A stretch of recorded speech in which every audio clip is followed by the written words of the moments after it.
more advantage off of each interaction as well. So it's kind of going to be a race to 50% is like how I like to conceptualize matchups like this. If Min can get some good damage in early, I think she can kind of snowball that. But Syrup already in there.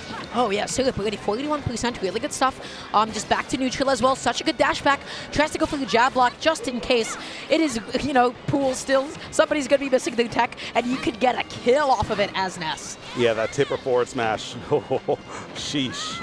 So Ness, I mean, no shortage of kill power on this character, but I mean, you kind of have to hit with like a lot of sweet spots or force the situation. So if IceDergieYT can stay out of those situations, you might be able to survive a fair bit longer. Especially since back throw is almost off the table because Min. Unless like it's on Syrup's turn, I should say. And tries to go out there for like a little bit of a denial. I like the idea. He was able to make it back onto the stage, but such a good up smash. Iceberg keeping it quite even, making it back onto the stage, and then gets the drag down forward into the up smash. At lead percent, that's so good. The multi-hits of forward scale with percent unlike up air, and when you fall down really, really fast, they bounce up, hence you're able to cover the air dodges. It's such a good option, and now Syrup has a lead. And another thing that I've liked about Syrup's play is that one of Min-Min's biggest weaknesses is that she can't really cover diagonals non-committally. So Syrup has been using PK fire, and okay, speaking of fire, this edge guard's fire, Woo! The PK is fire, and the stock is forfeit. IceDergieYT down to final stock of game number 1. Yeah, that's what happens when Min has no double jump off stage. You need to swing off stage as Min. You need to prevent Ness, but Syrup going all the way out there tries to go for a bit of a cheeky. Oh my God! You can't just do that. You can't just do that. This is round 1 pools. This is round 1 pools. People showed up to play the game. You can't just let them not play. Leave them alone, man. Oh, that was so messed up. All of that was so messed up. And they're going to make it back too.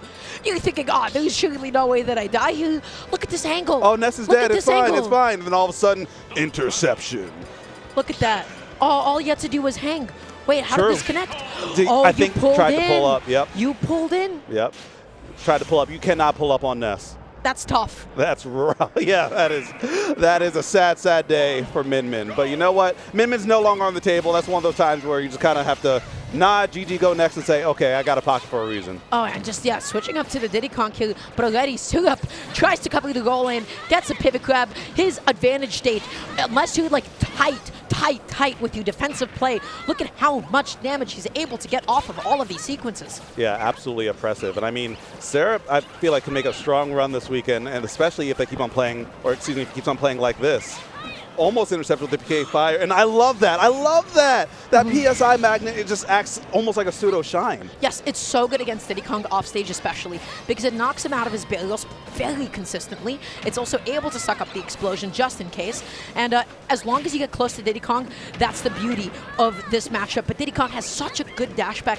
He has such a good neutral against Ness specifically, but it just seems like Iceberg is committing a little bit too fast. Yeah, that's the big thing. Oh my gosh, actually maybe saving with the PK Thunder, Iceberg gets another chance at life on the second stock, but those feet need to stay planted, okay? Because when you're in the air, nothing good has been happening unless it's like off a monkey flip. Now the banana's in hand, maybe you can make some plays. Oh, vibe check, and you can still STI out of it, you can still fall out of it. Ness's up smash is a little bit rough around the edges at times. Yep. But able to make it through that situation. Now IceDergieYT is looking to find some tempo. Oh, that shield's getting a little low, but the up smash, maybe they were trying to hold in to like do something else after that, or maybe the up smash just killed just at that percent. But either way, Syrup looking as dominant as ever. Yeah, without a doubt. 3 stocks to 1 at this point, 125. Yes, 100% lead, and it's not stopping anytime soon. He's able to get all these whip punishes. It doesn't seem like Iceberg is able to successfully pressure Syrup, but how do you make it back onto the ledge? He has the banana there to cover the neutral getup, but Syrup picks it up in time. Okay, I'm gonna need 1 stock, Iceberg. I'm gonna need 1. Please do not get 6 stock. It looks like it might happen. Okay, good wait. Right, just waiting for Syrup's next option. Comes back onto the stage. That back is going to be able to do it, though. That's going to be the stock. That's going to be the game. And that is going to be the set. Syrup not dropping a single stock, taking out that game 1 in a flashy fashion, making quick work of that Diddy Kong as well.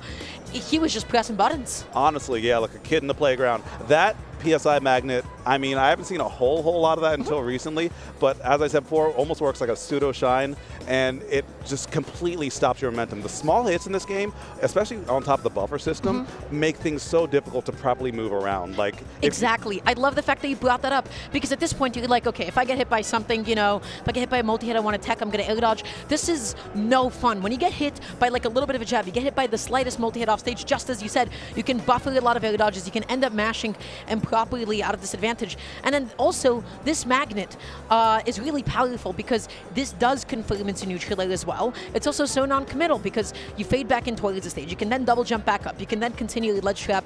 It is non-committal and it covers a handful enough options to the point that if it connects, well, look what happens. There's no double jump off stage. And you're like, you need a second to think, what did I just get hit by? Do I need a tech? What's going on? And by the time you descend all the way down, it's a little bit too late. When that double jump was gone, that was the end of the stock. Yeah, beautiful play right there from Syrup. And honestly, if he keeps on playing like this throughout the weekend, I like his chances for a top 8 run. Yeah. Honestly, even like before this, it was like, okay, yeah, he's already an amazing player, but this is a Syrup with a little bit of spice to it.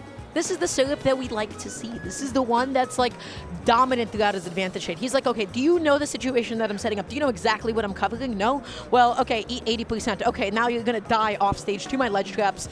Syrup was just so confident. He found his kills. He found his stocks. He played neutral well. He oppressed his opponent. And with that being said, I do believe that we have another set queued up on ahead of us. Yeah, it looks like it's going to be Rock versus Sauce. So I'm not super familiar with Rock, but